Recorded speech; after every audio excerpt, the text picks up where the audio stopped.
Happy Thursday, everybody. My name is Aaron Kona. I'm the co-founder, managing director at BWG Connect. We're a networking and knowledge sharing group of thousands of brands who do exactly that. We network, knowledge share together to stay on top of the newest trends, strategies, pain points, even partners that are working the best across the digital landscape as a whole.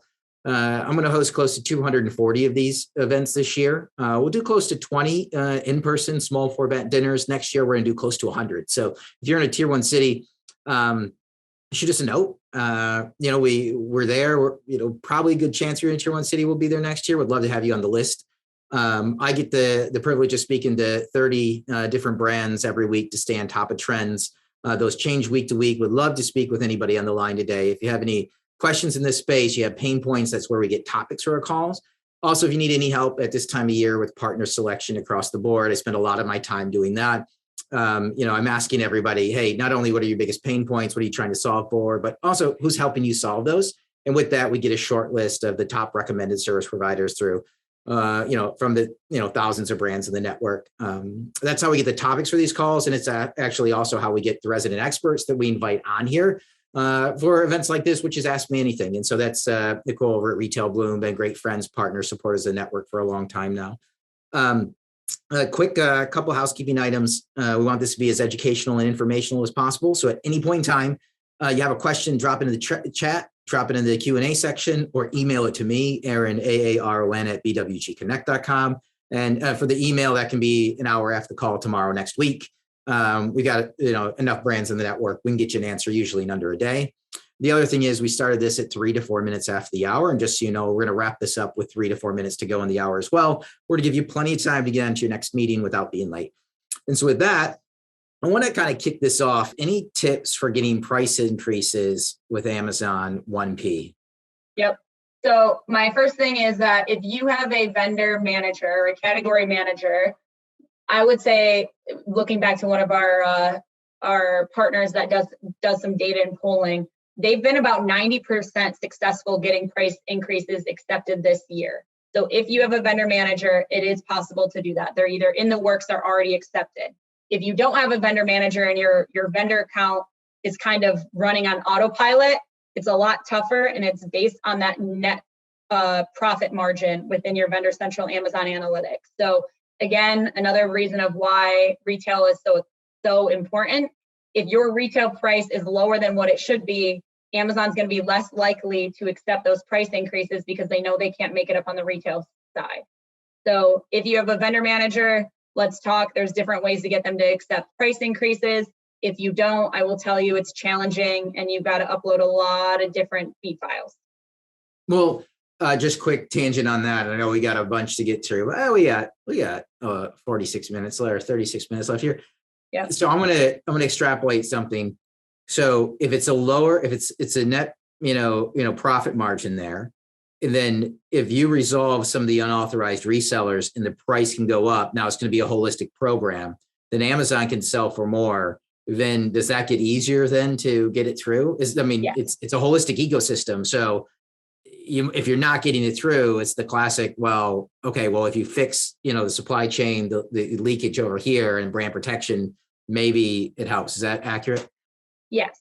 Yep. So let's use an example. A retail product is being sold on Amazon for $10. It's supposed to be selling for $15. You're selling it to Amazon for $7.50 or $5, for example. If they can't offset the price increase at the retail level to some extent, they're going to be less likely to approve that price increase. So a lot of the times when we're seeing Amazon not accept those price increases, it's because the profit margin is so tight and you're doing not so great of a job of controlling the retail price to offset that margin. Okay. No, it makes sense. I mean, it's a huge issue right now, but so if it's not going through and you can't, it might be two-step, right? Which is, hey, unauthorized resellers, get brand protection in place and then go back and it can go up. Okay. Yeah. So next one. So this is you. Can you go over the process and requirements for becoming a restricted brand on Amazon? There's lack of transparency from Amazon. And I'm not sure what it means by restricted brand. I know in the beauty space, right, you can be a Luxe Beauty or Pro Beauty, and Amazon does it naturally. The other one is if you're large, like Lego, right? But for everybody else, I don't know if there's a restricted brand necessarily. So when I hear restricted brand, I either think they are gating them, like other 3P sellers can't get on the listings, or that's probably what they're thinking of. A lot of the times when I see vendors get gated or brands get gated through Vendor Central, they're making a case to say there's too much counterfeit going on. We need a controlled distribution. I'm making a big effort to cut off third-party sellers and prove to you, Amazon, that I'll help with price. Oh, okay. They're saying it's for sellers. Restricted brand, not anyone become a seller as it's tapping into your listing. So the approval process for getting a Seller Central is getting more restricted, yes. It's not impossible, but if this is related to the hybrid strategy, if you have a vendor manager and you're a tier 1 brand, yes, they are making it tougher for you to open a seller account. I can take that one offline too, because I have some potential ways to get around that. Okay. Yeah. Awesome. Yeah. And the other one is, it's really tough to have Amazon say nobody else is going to sell your brand, right? Nobody else is going to sell it. They're not going to restrict it unless, at the end of the day, when you're removing people, Amazon's not removing unauthorized resellers. You are, right? With a legal reason. Here's one. We currently sell 3P on Amazon, but we're considering seeing if we can switch over to 1P. What pathways are currently open to going 1P on Amazon, if any? And what issues might emerge by shifting over to 1P that we don't currently face with 3P? So, and this might also be another conversation. I'd love to hear this, but, this is a perfect conversation, like maybe an hour long for you and Sid here. That would be. Yeah, I can answer this one pretty quickly. I would say if you're a seller and you're wanting to go 1P, if a vendor manager hasn't reached out to you yet, it's a little tough to get their ear to qualify for the program. It's pretty invite only. If you are able to get to a buyer who is interested in setting up a Vendor Central account, then we can talk about the pros and cons of what to consider when doing that. But your first step is to get in front of a vendor manager to see if you qualify. Awesome. Love it. So here's a good one. It's on the 1P side. And this came in ahead of time. I want to make sure we get to a bunch of these with people who shared. What insights can be shared on 2020 AVNs, asked for Amazon, so far? So what do you see happen? It seems like AVNs now is almost like a year-long process. If you think it's forgotten, then they bring it up in April. And so anyways. Yeah. So I would say one, AVN they seem like they've been kicking off right now or in the upcoming weeks. So we don't have a ton of data yet, but what I would say that we have seen already from Hot Topics would be standard co-op increases. A lot of them are coming from freight. Any way to standardize, streamline, to make the supply chain more affordable, that's what you should expect. They are also asking for an investment into the SAS program, which if you aren't already in it, it's basically like a troubleshooting. You pay Amazon more money to help you with catalog. We work with them sometimes they're great, sometimes they don't work as well. The other thing is that they are asking, this is mostly on the CPG side or grocery side, I would say, they're asking for participation in different supply chain programs like Vendor Flex, Pallet Program, Full Truckload, Direct Import, basically anything to get the product quicker into their FCs or for you to do it yourself. So that's what I would expect going into those negotiations. Yeah. Yeah. Even I heard that there's that supplier pack hierarchy program that just kind of got put on hold. So if anybody's been part of that beta, no, it's, there's kind of a stay on that right now. I think they're realizing the implications on vendors are massive. For the Vendor Flex program? Yeah, well, I want to organize everything, across the board of, how is stuff coming in and being received, whether it's the pallet level or the case level or the each level and inners. And I think they were trying it with some smaller brands, well-known, but still, they weren't rolling out to the big boys just quite yet. And I think there's some toes getting stubbed there.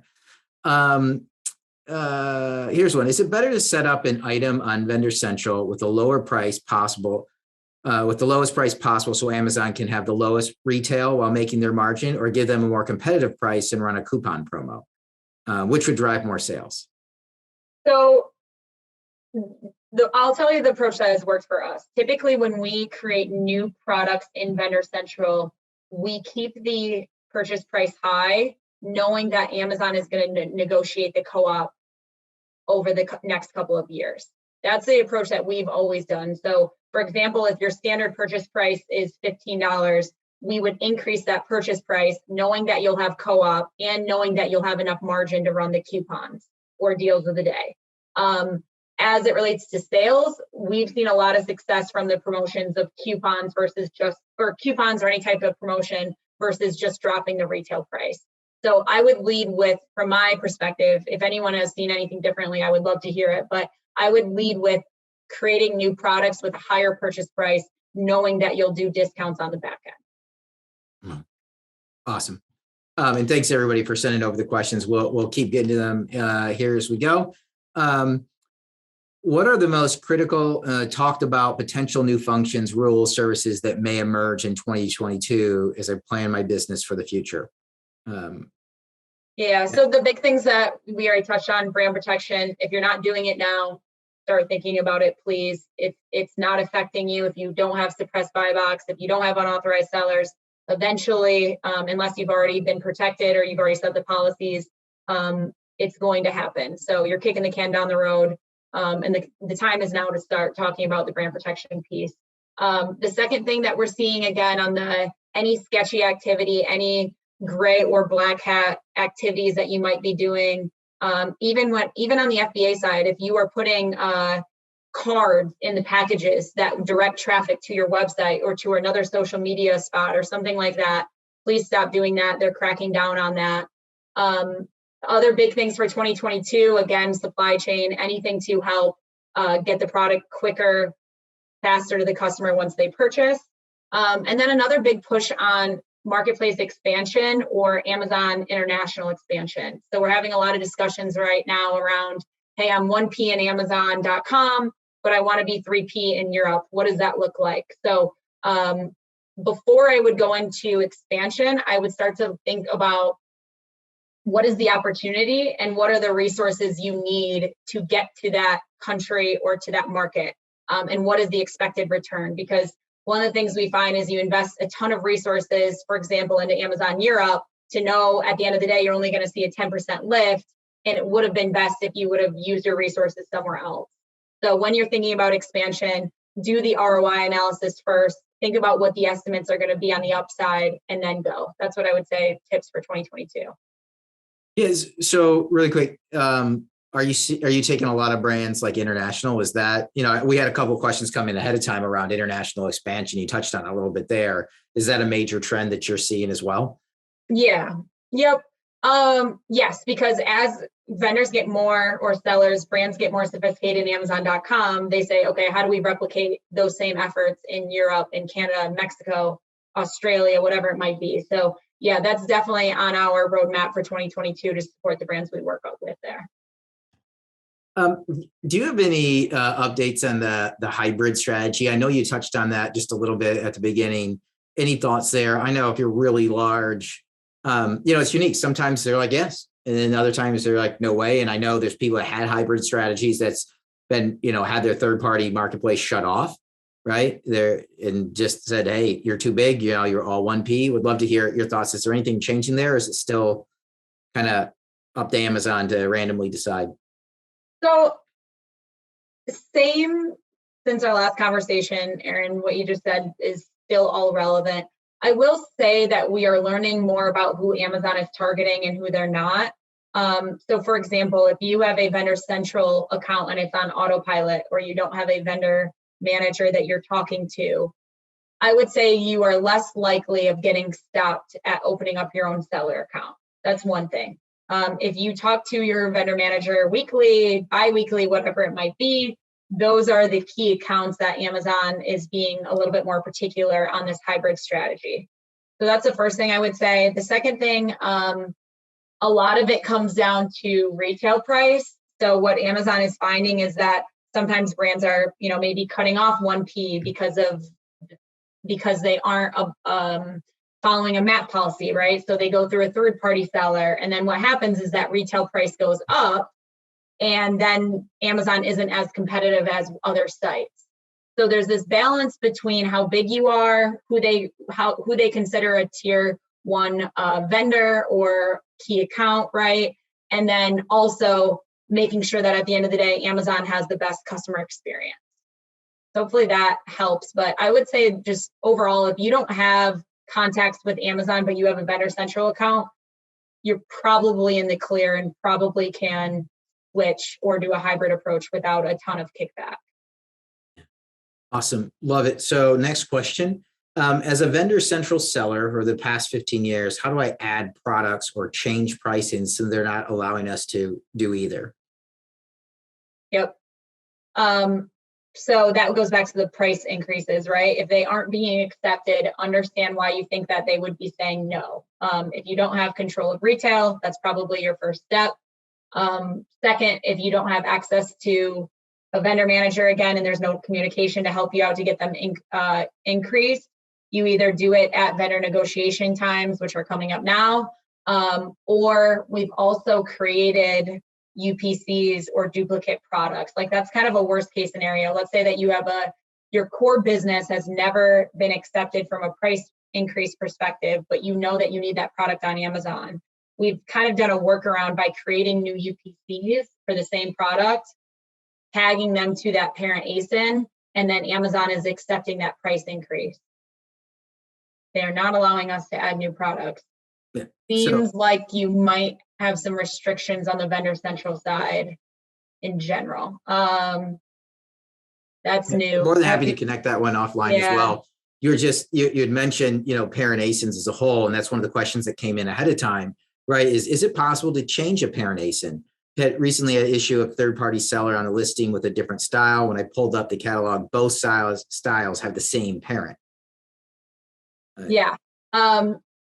What we find is that oddly enough, product merges, parent ASIN changing is actually easier on the Seller Central side. It's all kind of a pain. It's all, will it work? Will it not work? But a lot of times when that happens, we'll go through a Seller Central account, blow up the entire parent ASIN, and then we're able to bring it back together with the correct target ASIN that you want.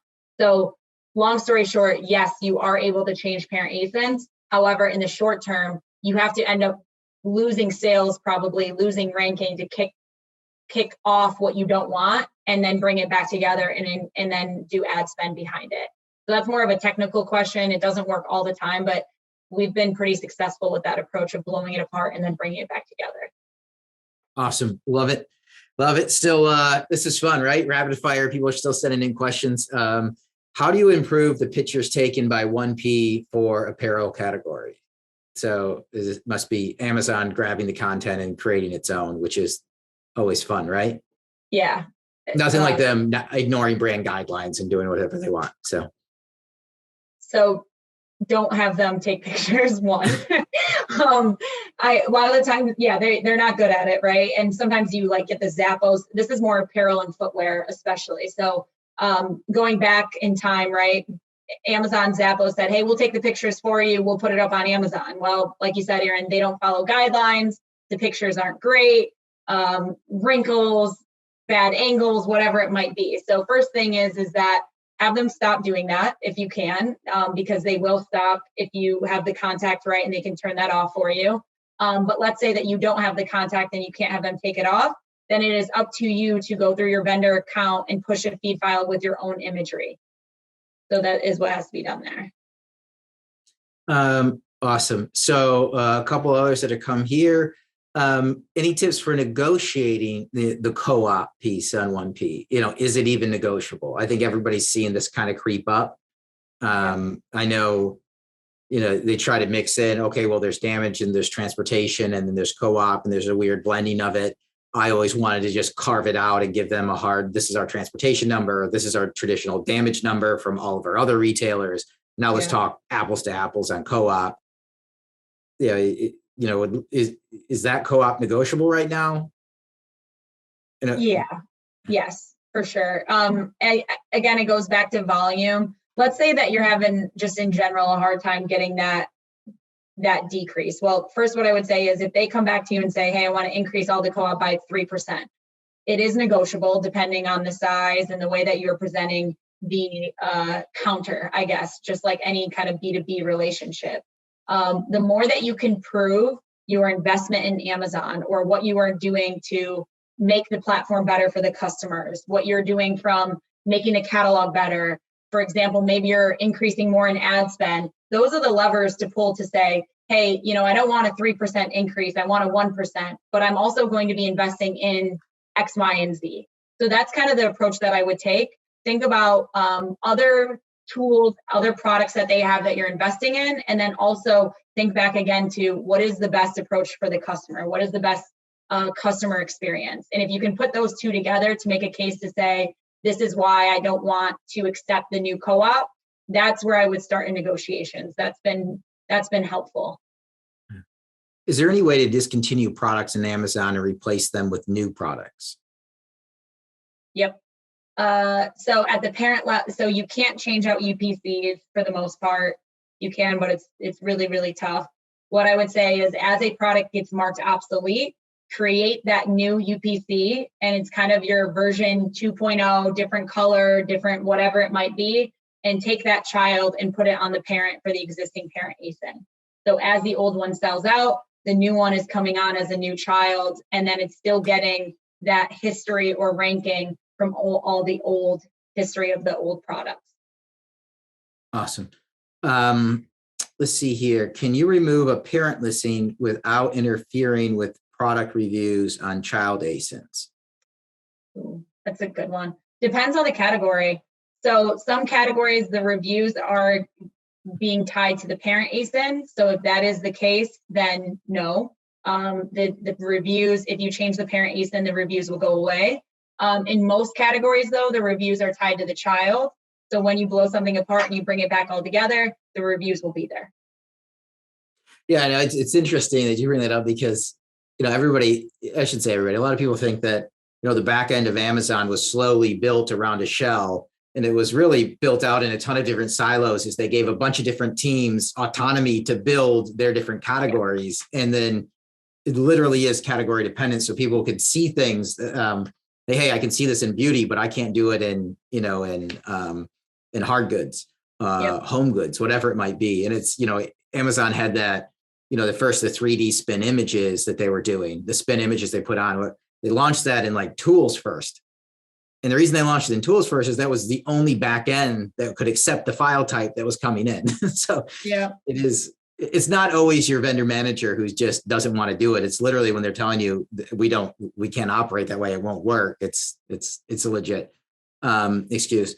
Next question that comes in. We are traditionally 1P with Amazon. We usually create new products both on Seller Central and Vendor Central together, just in case any item gets suppressed due to pricing on Vendor Central. We've not been able to do this recently, as Amazon does not allow us to list any new items on Seller Central anymore. Do you see this with other vendors? Yeah. So when you are creating UPCs in Seller Central, you're getting this brand is tied to a Amazon retail partnership. Please talk to your vendor manager. That's usually the alert that's coming on the Seller Central side. Workarounds. So we have tried creating the UPCs through a seller account that's not tied to the brand.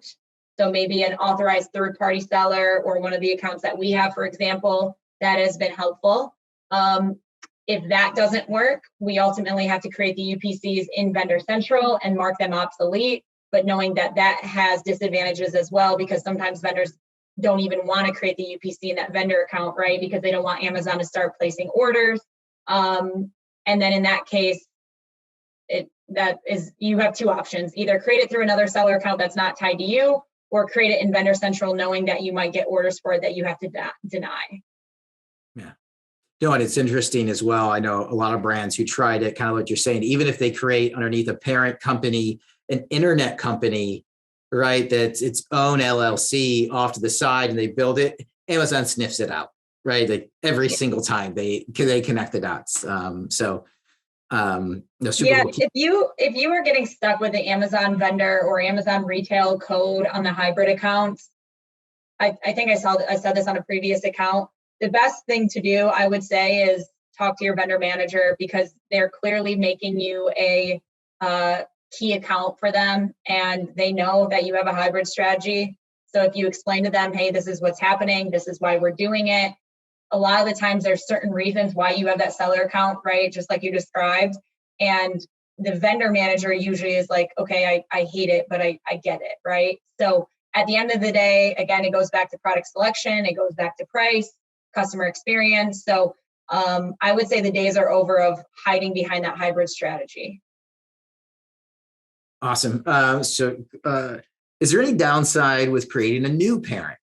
Reason for asking is that we have an orphan child listing that we cannot reconnect to the parent. You may lose the reviews depending on the category, but if you can't get them tied to the parent, I would create a new parent ASIN and then pull them to that target, either through a twister file on the vendor side or a product feed file on Seller Central. I love it. We started as a camping vendor, but now we're more of a home furniture vendor. How do we add the furniture home vendor?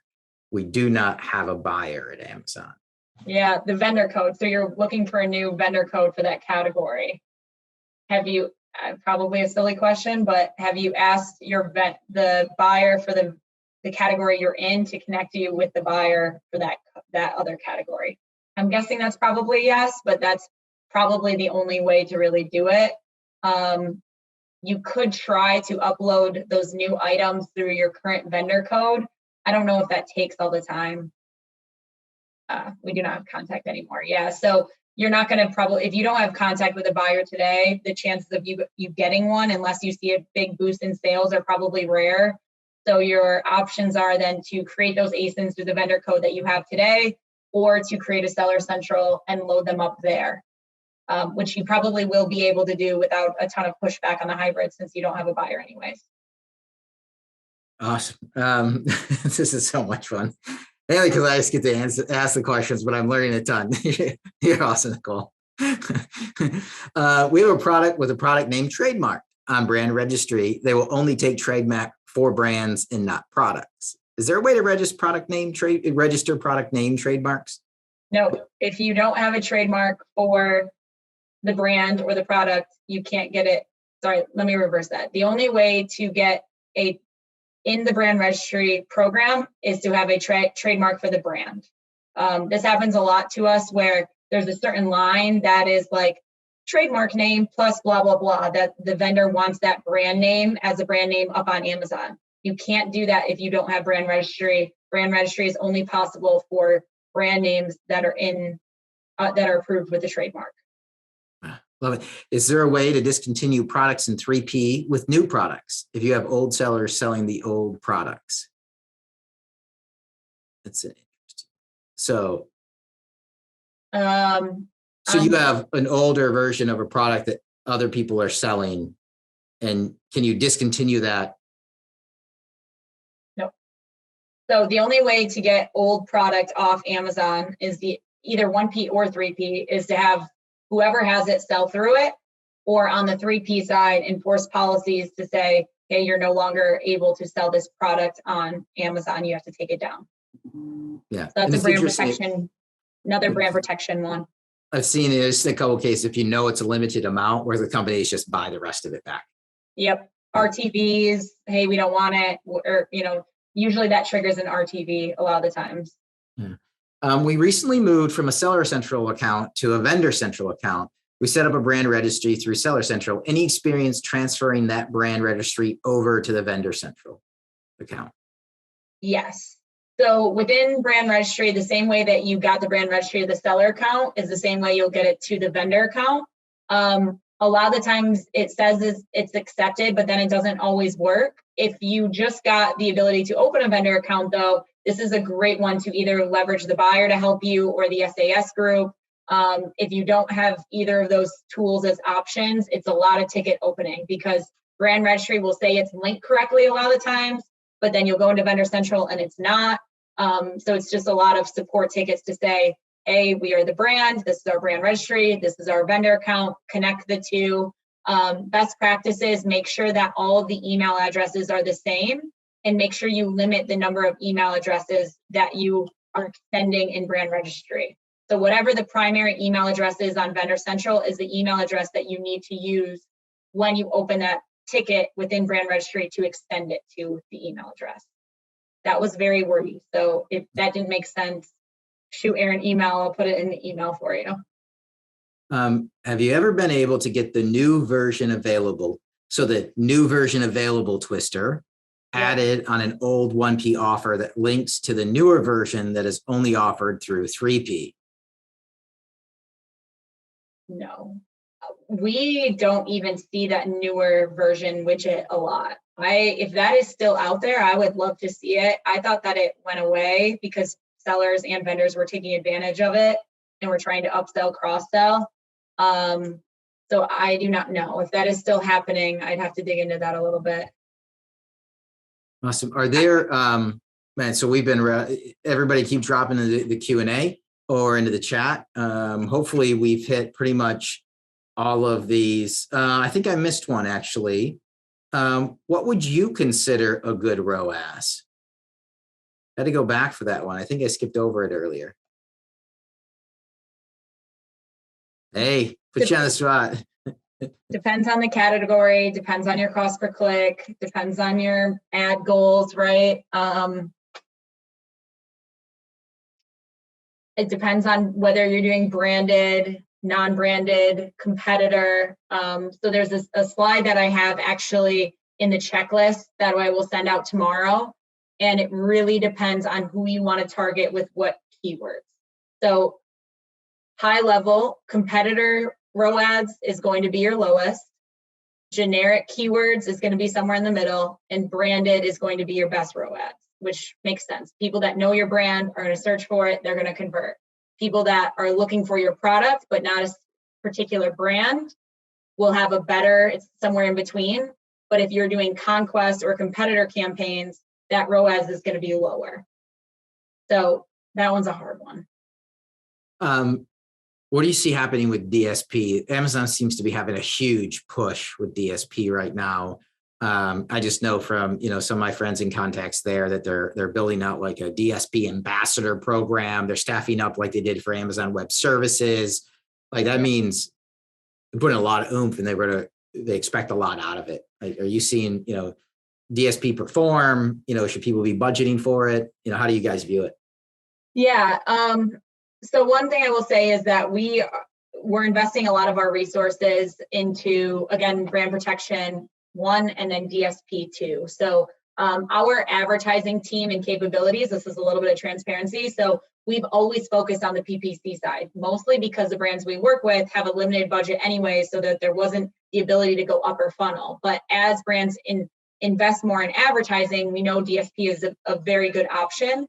It's running a lot better than it had in the beginning. Mm-hmm. I would say it's here to stay. We also really like doing the sponsored display ads and PAT with DSP.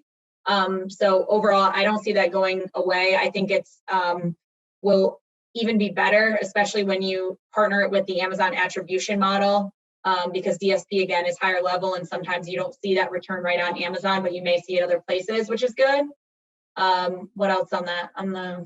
Trying to think of how I would summarize the rest of the DSP. Oh, last thing, certain categories are investing in DSP more than others. So for example, CPG and grocery, I see those brands in that space doing a lot in DSP.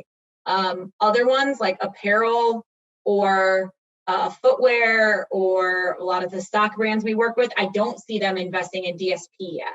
So I think it just depends, but I guess if you are a very large brand, especially in grocery CPG, everyone else is there. You should be continuing to invest efforts into DSP.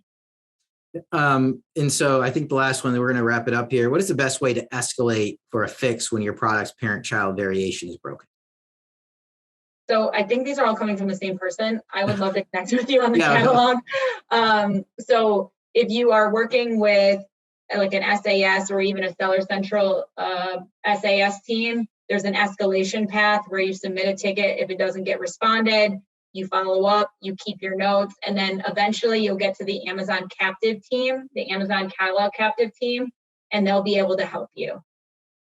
But you have to show them your kind of due diligence of opening up the tickets to support that you've tried all other resources and it hasn't worked. Awesome. Well, we're right at time here. How about that for the marathon session, Nicole? You did it.